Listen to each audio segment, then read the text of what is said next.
Hello, everyone. Thanks for going another mile with me, Joel Heitkamp, here at KFGO.com. What is going on with the Republican Party? Nobody is seeking their endorsement anymore.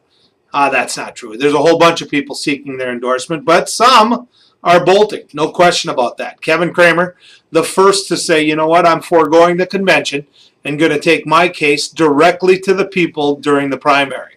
Now, Dwayne Sand has said the same thing. He's saying, you know what?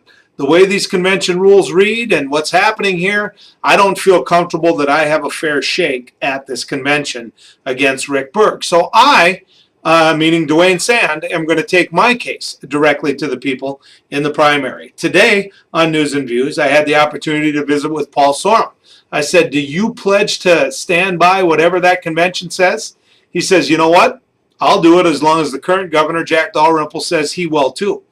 And I said, well, what happens if he does? He says he won't.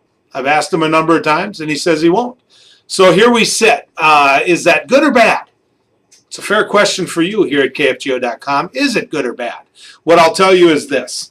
There really is now certainly two, if not three, Republican parties in the state of North Dakota. You have the moderates.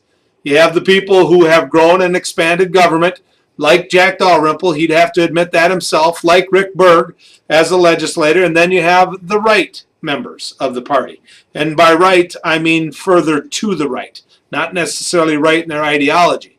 You definitely would have to say that Dwayne Sand is more conservative than Rick Berg. You definitely would have to say that Paul Sorum is more conservative certainly than Jack Dalrymple. You definitely would have to say that Kevin Cramer is more conservative than most everybody.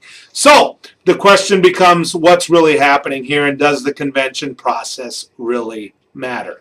We're going to find out this weekend. It's all happening. It's shaking out in Bismarck. I'm going to be there. We're going to bring the show to you live on Friday from their convention. Al Carlson's going to be my co-host, and I'll ask him the same questions I asked you right here at KFGO.com. Thanks for going another mile with me. It's always good riding with you, and we'll see you down the trail. Until then, be good.